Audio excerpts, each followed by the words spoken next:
Kandamangalam media എന്ന YouTube ചാനലിലേക്ക് എല്ലാവർക്കും സ്വാഗതം. ഭാഗവതത്തിലൂടെ ഒരു യാത്ര എന്നാണ് ഈ വീഡിയോ കൊണ്ട് ഉദ്ദേശിക്കുന്നത്. ഭാഗവത തത്വങ്ങളിലൂടെ സാധാരണക്കാർക്ക് മനസ്സിലാവുന്ന രീതിയിൽ വളരെ ചുരുക്കി കഥാരൂപേണ ഭാഗവത തത്വങ്ങൾ അവതരിപ്പിക്കുക എന്നതാണ് ഈ വീഡിയോ കൊണ്ട് ഉദ്ദേശിക്കുന്നത്. കഴിഞ്ഞ വീഡിയോയിൽ പറഞ്ഞു മുനിയുടെ ശാപം നിമിത്തം, മുനികുമാരൻ്റെ ശാപം നിമിത്തം പരീക്ഷത്തിന് 7ാമത്തെ ദിവസം തക്ഷകൻ കടിച്ച് മരണപ്പെടുമെന്ന് ശാപം ലഭിച്ചു. ഇത് കേട്ടറിഞ്ഞ പരീക്ഷിത്ത് തനിക്ക് ഇനി എന്താണ് ചെയ്യാനുള്ളത്, ആസന്നമായ മരണത്തെ ഉൽഗാനായിട്ട് മനസ്സുകൊണ്ട് തയ്യാറായി ആ ഗംഗാതീരത്ത് പ്രായോപവേശത്തിലിരുന്ന് അദ്ദേഹം ഇങ്ങനെ ധ്യാനിച്ചിരിക്കുമ്പോൾ അവിടെ അനവധി ദേവർഷിമാരും ബ്രഹ്മർഷിമാരും എല്ലാ മഹർഷിമാരും അവിടെ എത്തുന്നു. അവിടേക്കതാ ശ്രീശുക ബ്രഹ്മർഷി ആ ഗംഗാതീരത്തേക്ക് എത്തിച്ചേർന്നു. ശ്രീശുക ബ്രഹ്മർഷിയെ വേണ്ട വിധത്തിൽ സ്വീകരിച്ചിരുത്തി ശ്രീശുക ബ്രഹ്മർഷിയോട് പരീക്ഷിത്ത് ചോദിച്ചു, മരണം വരിക്കാൻ പോകുന്ന ഒരാൾ ഇനി എന്താണ് ചെയ്യേണ്ടത് എന്നതിനെക്കുറിച്ചൊക്കെ ശ്രീശുക ബ്രഹ്മർഷിയോട് പരീക്ഷിത്ത് ചോദിക്കുകയാണ്. അപ്പോൾ അതാ ശ്രീശുക ബ്രഹ്മർഷി പറയുകയാണ്, അല്ലയോ മഹാരാജാവേ, അങ്ങ് ഒന്നുകൊണ്ടും ഭയപ്പെടേണ്ട ആവശ്യമില്ല. ഭഗവത് തത്വങ്ങൾ അങ്ങ് ശ്രവിക്കൂ, എങ്കിൽ അങ്ങേക്ക് യാതൊരു മരണത്തെയോ ഒന്നിനെയും തന്നെ ഭയപ്പാടുണ്ടാവുകയില്ല. അങ്ങനെ പറഞ്ഞിട്ട് ആ ശ്രീശുക ബ്രഹ്മർഷി ഭഗവത് തത്വങ്ങൾ ഉപദേശിക്കാൻ തുടങ്ങി. ആ മഹാപുരുഷന്റെ വിരാട് സ്വരൂപത്തെ ധ്യാനിക്കേണ്ട രീതി തുടങ്ങി ആ വിരാട് സ്വരൂപത്തെക്കുറിച്ചും എങ്ങനെയാണ് ഒരു മനുഷ്യൻ്റെ ജനനത്തെക്കുറിച്ചും എല്ലാം പറഞ്ഞു കൊടുക്കുന്നു. വിരാട് സ്വരൂപം, വിരാട് വിഭൂതി തുടങ്ങിയതൊക്കെ പറഞ്ഞു കൊടുക്കുകയാണ്. ആദ്യമായിട്ടുള്ള സൃഷ്ടി ആരംഭിക്കുന്നത് എങ്ങനെയാണ്, സൃഷ്ടിയുടെ ആരംഭം, ഇതൊക്കെയാണ് തുടർന്നുള്ള അധ്യായങ്ങളിലായിട്ട് പരീക്ഷത്തിന് ശ്രീശുക ബ്രഹ്മർഷി പറഞ്ഞു കൊടുക്കുന്നത്. തുടക്കത്തിൽ ബ്രഹ്മനാരദ സംവാദം, ആ ഭഗവാനിൽ നിന്നാണ് ഈ ബ്രഹ്മാവ് ഉണ്ടായിരിക്കുന്നത്. ഇവിടെ കഥാരൂപേണ നമ്മൾ ഭഗവാന്റെ നാഭിയിൽ നിന്ന് ആ ബ്രഹ്മാവ് ഉണ്ടായി എന്ന് നമ്മൾ കഥകളിലൂടെ നമ്മൾ ചിത്രങ്ങളൊക്കെ കണ്ടിട്ടുണ്ട് അല്ലേ. നാഭിയിൽ ആ താമരപ്പൂവിൻ്റെ മുകളിലായിട്ട് ബ്രഹ്മാവ് 4 തലകളോടുകൂടി ഇരിക്കുന്ന ഒരു ചിത്രം എല്ലാവരും കണ്ടിട്ടുണ്ട്. ഇത് നമുക്ക് സാധാരണ മനസ്സിലാക്കാൻ വേണ്ടിയിട്ട് ഇതിൻ്റെ തത്വത്തെ പറയുകയാണെങ്കിൽ ഈ കാണുന്ന പ്രപഞ്ചമാണ് ബ്രഹ്മം. ആ ബ്രഹ്മം എവിടെ നിന്നാണ് ഉണ്ടായത്? ഭഗവാനിൽ നിന്ന്. അതാണ് ഭഗവാനിൽ നിന്നാണ് ഈ കാണുന്ന സകല ചരാചരങ്ങളും ബ്രഹ്മവും ഒക്കെ ഉണ്ടായത്. ആദ്യം ഉണ്ടായത് എന്താണ്? ബ്രഹ്മമാണ്. ആദ്യത്തെ സൃഷ്ടി ബ്രഹ്മം, അതായത് ബ്രഹ്മാവ്. അതിനുശേഷം 4 ദിക്കുകൾ ഉണ്ടായി. അതാണ് അപ്പം 4 തലകളെ കാണിക്കുന്നത് 4 ദിക്കുകളെ ആയിട്ട് സൂചിപ്പിക്കുന്നു. അങ്ങനെയാണ് ആ സൃഷ്ടിയുടെ ആരംഭം. ആ സൃഷ്ടിയുടെ ആരംഭത്തെക്കുറിച്ച് ഇതാ ഇവിടെ പ്രതിപാദിക്കുന്നു. തുടർന്നതാ ആ ബ്രഹ്മാവ് മഹാവിഷ്ണുവുമായിട്ടുള്ള സംവാദം. അവിടെയാണ് ആ പ്രശസ്തമായ ചതുശ്ലോകി ഭാഗവതമൊക്കെ വരുന്നത്. സൃഷ്ടിയുടെ പ്രാധാന്യത്തെയും എങ്ങനെയാണ് സൃഷ്ടി ചെയ്യേണ്ടതും അതിൻ്റെ തത്വത്തെയും ഒക്കെ ബ്രഹ്മാവിനായിട്ട് ഭഗവാൻ പറഞ്ഞു കൊടുക്കുകയാണ്. അതാണ് ചതുശ്ലോകി ഭാഗവതം. ഇങ്ങനെ മഹാവിഷ്ണുവും ബ്രഹ്മാവും തമ്മിലുള്ള സംവാദം. പിന്നീടാണ് നമ്മളെ കൂട്ടിക്കൊണ്ടുപോകുന്നു ആ വരാഹാവതാരത്തെക്കുറിച്ച് പറയുന്നു. വളരെ ചുരുക്കിയാണ് പറയുന്നത്, പറയാൻ ഒരുപാട് വിഷയങ്ങളുണ്ട് ഇതിൽ. അപ്പോൾ ആ കഥാരൂപേണ ചുരുക്കിയാണ് പറയുന്നത്. ആ ബ്രഹ്മവിഷ്ണു സംവാദം, സൃഷ്ടിയെക്കുറിച്ച് പറയുന്നു. പിന്നീടാണ് ആ 4 യുഗങ്ങളെക്കുറിച്ച് പറഞ്ഞു കൊടുക്കുന്നു. കൃതയുഗം, ത്രേതായുഗം, ദ്വാപരയുഗം, കലിയുഗം, എന്നിങ്ങനെ 4 യുഗങ്ങളുണ്ട് എന്ന് പറയുന്നു. ഈ സ്വർഗം, പാതാളം, നരകം ഇത്യാദികളെ കുറിച്ച്, ലോകങ്ങളെക്കുറിച്ച് പറയുന്നു. പിന്നെ അങ്ങനെ സവിസ്തരമായിട്ട് ഓരോരോ കാര്യങ്ങളായിട്ട് പറഞ്ഞു കൊടുക്കുകയാണ് പരീക്ഷത്തിന് ശ്രീശുക ബ്രഹ്മർഷി.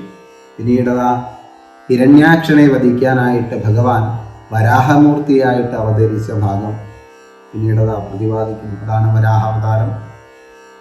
അപ്പം ഹിരണ്യാക്ഷൻ ആരാണ് എന്നതിനെക്കുറിച്ചാണ് പിന്നീട് ഭഗവാൻ നമുക്ക് പറഞ്ഞു തരുന്നുണ്ട്. ഭഗവാന്റെ വൈകുണ്ഠത്തിലെ ദാസപാലകന്മാരായിരിക്കുന്നവരാണ് ആര്? ജയവിജയന്മാർ. ആ ജയവിജയന്മാർ മഹർഷിമാരുടെ ശാപം നിമിത്തം 3 ജന്മങ്ങൾ അസുരന്മാരായിട്ട് ജനിക്കാൻ കാരണക്കാരായി തീർന്നു. ജയവിജയന്മാരുടെ ആദ്യത്തെ ജനനമാണ് ഹിരണ്യാക്ഷനും ഹിരണ്യകശിപുവും. അതിൽ ഹിരണ്യാക്ഷനെ വധിക്കാനായിട്ടാണ് ഭഗവാൻ വരാഹമൂർത്തിയായിട്ട് അവതരിക്കുന്നു. പിന്നീട് ഹിരണ്യകശിപുവിനെ കൊല്ലാനാണ് നരസിംഹമൂർത്തിയായിട്ട് പിന്നീട് ഭഗവാൻ അവതരിക്കുന്നത്. അപ്പം ഈ ജയവിജയന്മാരുടെ ആ ശാപനിമിത്തം അസുരകുലത്തിൽ വന്ന് ജനിക്കാനിടയായി. അപ്പോൾ അവിടെ പറയുന്നുണ്ട് ഈ 3 ജന്മങ്ങളെ ഇവിടെ പറയുന്നുണ്ട് 3 ജന്മങ്ങളിൽ അസുരന്മാരായിട്ട് ജനിക്കുകയാണോ അതോ വേണ്ടത്, അതോ ഭഗവാന്റെ മിത്രഭാവത്തോടു കൂടി, അത് ശത്രുഭാവം വരിക, മിത്രഭാവത്തോടു കൂടിയാണെങ്കിൽ കുറച്ചധികം ജന്മങ്ങൾ എടുക്കണം. ഏതാ വേണ്ടത് വെച്ചപ്പോൾ 3 ജന്മം തന്നെ മതി. എങ്കിലും അവിടെ ഭഗവാന്റെ കൈകളെ കൊണ്ടാണല്ലോ മോക്ഷം ലഭിക്കുക. അപ്പം അതുകൊണ്ട് അത് മതി എന്ന് പറഞ്ഞ് അതാ 3 ജന്മങ്ങളെ കൊണ്ട് ജയവിജയന്മാരുടെ 3 ജന്മങ്ങൾ. അതിൽ ഒന്നാമത്തെ ജന്മമാണ് പറഞ്ഞത് ഹിരണ്യാക്ഷനും ഹിരണ്യകശിപുവും. ആ കഥകളാണ് പിന്നീട് ഭാഗവതം നമ്മളെ കൂട്ടിക്കൊണ്ടു പോകുന്നത്. തുടർന്ന് ആ വരാഹമൂർത്തിയുടെ ഭാഗമൊക്കെ നമുക്ക് അടുത്ത വീഡിയോയിലായിട്ട് പറയാം. ഈ ഭാഗവത തത്വങ്ങൾ ദിവസവും നമ്മൾ മനസ്സിലാക്കി കഴിഞ്ഞ ഓരോ ജീവിതത്തിൽ ഉണ്ടാകുന്ന ഓരോ വിഷമങ്ങളും ഓരോ പ്രയാസങ്ങളൊക്കെ ഉണ്ടാവും. അതൊക്കെ എങ്ങനെയാണ് ഭാഗവതം നമുക്ക് കൈകാര്യം ചെയ്യേണ്ടത്, അല്ലെങ്കിൽ അതിനെ മറികടക്കേണ്ടത് എന്നതൊക്കെ നമുക്ക് ഭാഗവതം വായിച്ചാൽ മനസ്സിലാവും. അപ്പോൾ അതുപോലെ ദിവസവും ഭഗവാനെ തന്നെ സ്മരിക്കുക. ഭഗവാനെ സ്മരിച്ചു കഴിഞ്ഞാലോ നമ്മുടെ മനസ്സെല്ലാം നല്ല ശാന്തമായ അവസ്ഥയിലേക്ക് മാറും. അപ്പോൾ നമ്മൾ തീരുമാനങ്ങളൊക്കെ എടുക്കുമ്പോൾ എന്ത് വേണം? നല്ല മനസ്സോടു കൂടിയായിരിക്കണം തീരുമാനങ്ങൾ എടുക്കണം. ഒരിക്കലും ദേഷ്യം വരുന്ന സമയത്ത് ഒരു തീരുമാനം എടുക്കാൻ പാടില്ല. ക്രോധം നമ്മളെ ജ്ഞാനത്തെ മറയ്ക്കുന്ന പറയാം. അപ്പോൾ ഒരിക്കലും കോപത്തോട് ദേഷ്യം വന്നിരിക്കുന്ന സമയത്ത് നമ്മൾ എന്ത് ചെയ്യരുത്? യാതൊരുവിധ തീരുമാനങ്ങളും എടുക്കാൻ പാടില്ല. മനസ്സ് ശാന്തമായിരിക്കുന്ന സമയത്തായിരിക്കണം തീരുമാനങ്ങൾ എടുക്കേണ്ടത്. ഇങ്ങനെയൊക്കെയുള്ള നല്ല നല്ല തത്വങ്ങൾ നമുക്ക് ഭാഗവതത്തിൽ കാണാം. ഈ തത്വങ്ങൾ നമ്മുടെ ജീവിതത്തിലേക്ക് പ്രാവർത്തികമാക്കി കഴിഞ്ഞാൽ നമുക്ക് മറ്റു യാതൊന്നിനെ കുറിച്ചുമുള്ള വേവലാതികളെ ആവശ്യമില്ല. ഇവിടെ മനസ്സിലാക്കേണ്ടത് പരീക്ഷത്തിനെ സംബന്ധിച്ച് പ്രായോപവേശത്തിൽ പ്രവേശിച്ചിട്ടാണ് അദ്ദേഹം ഭാഗവതം ശ്രവിക്കുന്നത്. നമ്മളൊക്കെ ഭാഗവതം എങ്ങനെയാണ് കേൾക്കുന്നത്? മറ്റുള്ള വിഷയസുഖങ്ങളുടെ ഇടയിൽ വല്ലപ്പോഴും ഒന്ന് ഭഗവാനെ കുറിച്ച് ചിന്തിക്കുന്നു. അങ്ങനെ ആയാൽ പറ്റില്ല. അങ്ങനെ ആകുമ്പോൾ നമുക്ക് പൂർണ്ണ ഫലം ലഭിക്കുകയില്ല. അപ്പം പരീക്ഷത്തിനെ പോലെ പ്രായോപവേശത്തിലേക്ക് എത്തണം. എന്താ?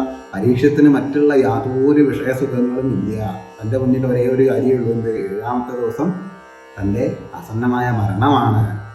അപ്പം അത് പരീക്ഷത്തിന് ബോധ്യമായി കഴിഞ്ഞു. നമ്മൾക്ക് ഇപ്പോഴും ബോധ്യമാവാത്തൊരു കാര്യമുണ്ട്. നമ്മളിപ്പം ഇങ്ങനെ ജീവിതത്തിൽ പല പല കാര്യങ്ങളും മനക്കോട്ടകൾ കെട്ടിയിട്ടാണ് നമ്മൾ ജീവിതം മുന്നോട്ട് കൊണ്ടുപോകുന്നത്. ഈ പോകുന്ന രീതിയിൽ നമുക്കറിയില്ല നമ്മൾ വിചാരിച്ച മാതിരിയൊക്കെ നടക്കും എന്നുള്ള ഒരു വിശ്വാസമാണ് നമുക്ക്. അതൊക്കെ ഇന്ന മാതിരിയൊക്കെ നടക്കും എന്ന് വിചാരിച്ചിട്ടാണ് നമ്മൾ ജീവിതം മുന്നോട്ട് പോകുന്നത്. അങ്ങനെ ആവണമെന്ന് യാതൊരു നിർബന്ധവുമില്ല. അപ്പം എന്ത് ചെയ്യണം? എപ്പോഴും ഭഗവാനെ സ്മരിക്കുക. അതാണ് പറയണത്, ഇന്നലകളിലൊന്നും ജീവിക്കരുത്, അതേമാതിരി നാളെയും ജീവിക്കരുത്. എപ്പോഴാണ് ജീവിക്കേണ്ടത്? ഇപ്പോൾ ജീവിക്കുക എന്ന് പറഞ്ഞതിൻ്റെ അർത്ഥം എന്താ? കഴിഞ്ഞു പോയ കാര്യങ്ങളെക്കുറിച്ച് ചിന്തിച്ചുകൊണ്ട് ഇങ്ങനെ ജീവിച്ചിട്ട് കാര്യമില്ല. കാരണം എന്താ? കഴിഞ്ഞു പോയ കാര്യം ഇനി ഒരിക്കലും നമുക്ക് തിരിച്ചു കിട്ടില്ല. അതുകൊണ്ടാണ് കഴിഞ്ഞു പോയ കാര്യങ്ങളെക്കുറിച്ച് ഓർത്തുകൊണ്ട് ജീവിക്കരുത്. അധികം ആൾക്കാർ അതാ ചെയ്യാം. നടന്നു പോകുന്നുണ്ടെങ്കിലും അവർ ചിന്തിക്കുന്നതൊക്കെ കഴിഞ്ഞു പോയ വിഷയങ്ങളെക്കുറിച്ചാണ്. അതുപോലെ തന്നെ നാളെക്കുറിച്ച് ചിന്തിക്കരുത് എന്ന് പറയാൻ കാരണം എന്താ? നാളെക്കുറിച്ച് ഓർത്തുകൊണ്ട് ജീവിക്കരുത് എന്ന് പറയാം. നാളെ എന്താവും, നാളെ എന്നതാവും അങ്ങനെ ആദി പിടിച്ച് വ്യാധിയായി തീരും. അങ്ങനെ ആദിയോടുകൂടി ജീവിക്കാനും പാടില്ല. ഇപ്പോൾ ജാഗ്രത, അതായത് ജാഗ്രതയിൽ ജീവിക്കണം. അതായത് ഇപ്പോൾ എന്താണോ നമ്മൾ ചെയ്യുന്ന പ്രവൃത്തി, അല്ലെങ്കിൽ നമ്മൾ ചെയ്തുകൊണ്ടിരിക്കുന്ന കാര്യത്തിൽ കൂടുതൽ ശ്രദ്ധ കൊടുത്തുകൊണ്ട് ജീവിക്കുക. അതിനെക്കുറിച്ചായിരിക്കണം നമ്മൾ ചിന്തിക്കേണ്ടത്. നമ്മൾ എന്താണോ ചെയ്തുകൊണ്ടിരിക്കുന്നത് അപ്പോൾ ആ സമയത്ത് എന്തായിരിക്കണം? ഭഗവത് ചിന്തകളായിരിക്കണം. ഭഗവത് ചിന്തകളാണെങ്കിലോ മനസ്സെപ്പോഴും ശാന്തമായിത്തീരും. അങ്ങനെയാണ് നമ്മൾ ജീവിതം മുന്നോട്ട് കൊണ്ടുപോകേണ്ടത് എന്ന് ഭാഗവതം നമുക്ക് പറഞ്ഞു തരികയാണ്. അപ്പം നമുക്ക് ഈ ഭാഗവത കഥകളും തത്വങ്ങളും മനസ്സിലാക്കുക മാത്രമല്ല, നമ്മൾ മറ്റുള്ളവർക്കും പറഞ്ഞു കൊടുക്കുകയും ചെയ്യുക. പണ്ടൊക്കെ എൻ്റെയൊക്കെ ഇല്ലത്തെ മുത്തശ്ശിയൊക്കെ ഇതുപോലുള്ള കഥകളൊക്കെ പറഞ്ഞുകൊണ്ടാണ് ഇന്ന് എനിക്ക് ആ കഥകളൊക്കെ ഓർമ്മ വരുന്നതും അതിനെക്കുറിച്ച് അറിയാനും സാധിച്ചത്. ഇന്നത്തെ കാലഘട്ടത്തിൽ കുട്ടികൾക്ക് പറഞ്ഞു കൊടുക്കാൻ പോലും, മുതിർന്നവർക്ക് പോലും ഇത് അറിയില്ല. അത് വലിയൊരു കഷ്ടമുള്ള കാര്യമാണ്. അപ്പം ഇത്തരത്തിലുള്ള കാര്യങ്ങൾ നമ്മൾ അറിയാനെങ്കിലും വേണ്ടി ഒന്ന് പഠിക്കുക. നമ്മൾ മറ്റുള്ളവരെ തർക്കത്തിനോ അല്ലെങ്കിൽ മറ്റുള്ള ഒന്നിനും വേണ്ടിയിട്ടല്ല, നമ്മൾക്കറിയാനെങ്കിലും വേണ്ടിയിട്ട് ഭാഗവത തത്വങ്ങൾ ജീവിതത്തിൽ പഠിക്കുക, പ്രാവർത്തികമാക്കുക. അപ്പോൾ ഭഗവാന്റെ അടുക്കലേക്ക് അടുക്കും തോറും നമുക്ക് അനവധി പ്രതിസന്ധികൾ തരണം ചെയ്യേണ്ടതായിട്ട് വരുന്നു. അപ്പം ഒരു ദിവസം മുതൽ നാമം ജപിക്കാൻ ആരംഭിക്കുക കഴിഞ്ഞാൽ ആദ്യം തന്നെ തടസ്സം എന്താ ഉണ്ടാവുക? ആദ്യം തന്നെ ഭാഗവതം വായിക്കാനോ അല്ലെ നാമം ജപിക്കാനോ ഇന്നലെ വരെ ചെയ്യാത്തൊരു കാര്യം എന്ന് മുതൽ നാമം ജപിക്കാൻ ആരംഭിക്കുക അല്ലെ എങ്ങനെ എന്തെങ്കിലും ചെയ്യാൻ പുറപ്പെട്ട് കഴിഞ്ഞാൽ ആദ്യം എന്താ ഉണ്ടാവുക? ആദ്യം തന്നെ നമ്മുടെ ചുറ്റുമുള്ളവരുടെ പരിഹാസങ്ങളാണ് നമുക്ക് കേൾക്കേണ്ടി വരും. ഈ പരിഹാസത്തിനെ മറികടക്കണം. അവിടെ നമ്മൾ പരാജയപ്പെട്ടാൽ കഴിഞ്ഞു. ഇത് ഈ വിഷയം എന്നല്ല, ഏത് വിഷയമാണെങ്കിലും നമ്മളൊരു വിഷയത്തിലേക്ക് എടുത്ത് ഇറങ്ങുമ്പോൾ നമുക്ക് ആദ്യം ഉണ്ടാകുന്ന പ്രതിസന്ധികളാണ്. ആ പ്രതിസന്ധി എന്ത് ചെയ്യണം? തരണം ചെയ്യണം. എങ്കിലേ വിജയത്തിലേക്ക് പോകാൻ സാധിക്കുള്ളൂ. അതുപോലെ തന്നെയാണ് ഭഗവാനിലേക്ക് അടുത്തേക്ക് പോകണമെങ്കിൽ അനവധി പ്രതിസന്ധികളും കൂടി കടന്ന് ചെല്ലണം. അനവധി കാര്യങ്ങൾ തരണം ചെയ്യണം. ഒന്ന്, നമ്മുടെ ചുറ്റുപാടുള്ളവർ നമുക്ക് പ്രതിസന്ധിയായിട്ട് നിൽക്കുന്നതിനെ തരണം ചെയ്യണം. അതിനെ മുന്നേ തന്നെ തരണം ചെയ്യണം. തൻ്റെ ഉള്ളിൽ നിന്ന് തന്നെ ഇതൊന്നും വേണ്ട വേണ്ട വേണ്ട എന്നുള്ള മനസ്സ് ഇങ്ങനെ പറഞ്ഞുകൊണ്ടിരിക്കും. അതിനെ തരണം ചെയ്തുകൊണ്ട് മുന്നോട്ട് പോകണം. ഇങ്ങനെയൊക്കെ മുന്നോട്ട് പോകുമ്പോൾ മാത്രമേ ഭഗവാൻ യഥാർത്ഥ ഭക്തനായി തീരുകയുള്ളൂ. യഥാർത്ഥ ഭക്തനായി തീരണം. ഭക്തനാവണമെങ്കിൽ എന്തൊക്കെ വേണം? നമുക്ക് കുറച്ച് ക്വാളിറ്റീസ് വേണം. എന്തൊക്കെയാണ് വേണ്ടത്? യഥാർത്ഥ ഭക്തൻ എന്ന് പറഞ്ഞാൽ ആരാണ്? ഭഗവാനെ മനസ്സുകൊണ്ട് ഭഗവാന് പൂർണ്ണമായി സമർപ്പിച്ച മനോഭാവമുള്ള ആളായിരിക്കും. അയാൾക്ക് മറ്റു യാതൊരുവിധ വിഷയസുഖങ്ങളും ഉണ്ടായിരിക്കില്ല. അതാണ് യഥാർത്ഥ ഭക്തൻ. അദ്ദേഹത്തിന് ഒരേ ഒരു കാര്യമേ ഉള്ളൂ. ആ ഭക്തൻ എന്തേ ഉണ്ടാവുള്ളൂ? ഭഗവാൻ മാത്രമേ ഉള്ളൂ. മറ്റുള്ള വിഷയങ്ങളൊന്നും തന്നെ ചിന്തിക്കുകയില്ല. മറ്റുള്ളവരെ ആരെന്ത് പറഞ്ഞാലും തിരക്കിടില്ല, എന്ത് ചെയ്താലും കുഴപ്പമില്ല. തനിക്ക് ഭഗവാൻ മാത്രമേ ഉള്ളൂ എന്നുള്ള ബോധ്യത്തോടു കൂടി ഉറച്ച ഭക്തി, അതാണ് വേണ്ടത്. നമുക്കൊക്കെ ഉണ്ടാവേണ്ടത് അതാണ്. ഉറച്ച ഭക്തിയാണ് ഉണ്ടാവേണ്ടത്. ഭഗവാനിൽ ഉറച്ച ഭക്തി ഉണ്ടാവുക. അങ്ങനെ നമ്മൾ മുന്നോട്ട് പോകുമ്പോഴാണ് ഭഗവാൻ നമ്മളെ ചേർത്ത് പിടിക്കും. ഭഗവാൻ നമ്മുടെ കൂടെ ഉണ്ടെങ്കിലോ നമുക്ക് മറ്റൊന്നിനെക്കുറിച്ചും പേടിക്കേണ്ട ആവശ്യമില്ല. പിന്നെ ജീവിതത്തിൽ നമുക്ക് ആരും ഇല്ല എന്നുള്ള ദുഃഖമില്ല. യാതൊരുവിധ നമുക്ക് ഇപ്പോൾ ഉണ്ടാവുന്ന ദുഃഖങ്ങളൊന്നും തന്നെ നമ്മളെ ബാധിക്കില്ല. കാരണം എന്താ? ഭഗവാന്റെ സന്നിധിയിലാണ് നിൽക്കുന്നത്. അതാണ് അതിൻ്റെ ഏറ്റവും വലിയ ആനന്ദം. പരമാനന്ദം എന്നൊക്കെ കേട്ടിട്ടുണ്ട്. ആ പരമാനന്ദം നമുക്ക് ലഭിക്കണമെങ്കിൽ എന്ത് വേണം? ഭഗവാന്റെ അടുക്കലേക്ക് നമ്മൾ ചെല്ലണം. നമ്മുടെ മനസ്സ് ഭഗവാനിലേക്ക് അടുക്കലേക്ക് ചെല്ലണം. ഭഗവാനെ വാരിപ്പുണരണം. മനസ്സുകൊണ്ട് ഭഗവാനെ വാരിപ്പുണരാൻ നമുക്ക് സാധിക്കണം. അങ്ങനെയൊക്കെ എല്ലാവർക്കും സാധിക്കും. ഇതൊന്നും സാധിക്കാത്ത കാര്യമല്ല. എന്താ വേണ്ടത്? നമുക്ക് ഭഗവാനോട് ഉറച്ച ഭക്തി ഉണ്ടായാൽ മതി. ആ ഭക്തിയാണ് നമുക്ക് ആദ്യം വേണ്ടത്. അങ്ങനെ പടിപടിയായിട്ടാണ് നമ്മൾ ഭഗവാന്റെ അടുത്തേക്ക് എത്തുക.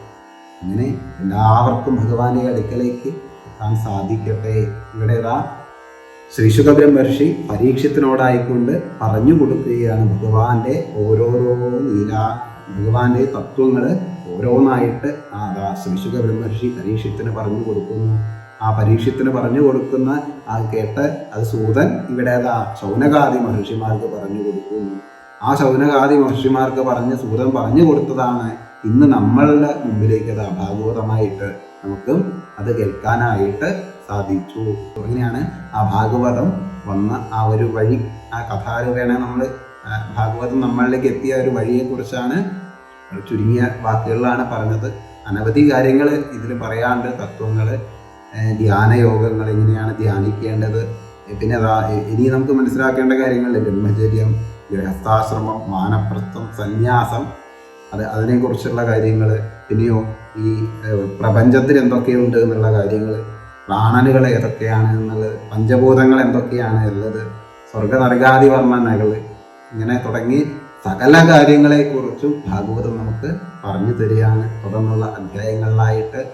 അപ്പം അതെല്ലാം നമുക്ക് തുടർന്നുള്ള വീഡിയോകളിലായിട്ട് പ്രതിപാദിക്കാം. അപ്പം എല്ലാവരും ഈ വീഡിയോ കണ്ടുകൊണ്ടിരിക്കുന്ന എല്ലാവരും നിങ്ങളുടേതായ അഭിപ്രായങ്ങളും നിർദ്ദേശങ്ങളും എല്ലാം ഈ വീഡിയോയ്ക്ക് താഴെ കമൻ്റായിട്ട് രേഖപ്പെടുത്തണമെന്നും ഈ ചാനൽ സബ്സ്ക്രൈബ് ചെയ്യാത്തവർ സബ്സ്ക്രൈബ് ചെയ്യണമെന്നും അഭ്യർത്ഥിക്കുകയാണ്. നിങ്ങളുടെ വിലയേറിയ അഭിപ്രായങ്ങൾ, ഈ അഭിപ്രായം മാത്രമല്ല നിങ്ങൾക്കറിയാവുന്ന ഭഗവത് കഥകൾ, ഇതെല്ലാം നിങ്ങൾക്ക് കമൻ്റായിട്ട് ഈ വീഡിയോയ്ക്ക് താഴെ രേഖപ്പെടുത്താം. അപ്പം നമുക്ക് അറിവുണ്ടായാൽ മാത്രം പോലെ എന്ത് ചെയ്യണം? ആ ഉള്ള അറിവിനെ നമുക്ക് ഒരു ചെറിയ അറിവാണെങ്കിൽ പോലും ഇത് നമുക്ക് മറ്റുള്ളവർക്ക് കൂടി പകർന്നു കൊടുക്കാനുള്ള മനോഭാവമാണ് വളർത്തിയെടുക്കേണ്ടത്. ഈ വീഡിയോ ഞാൻ ചെയ്യാൻ കാരണം അത് തന്നെയാണ്.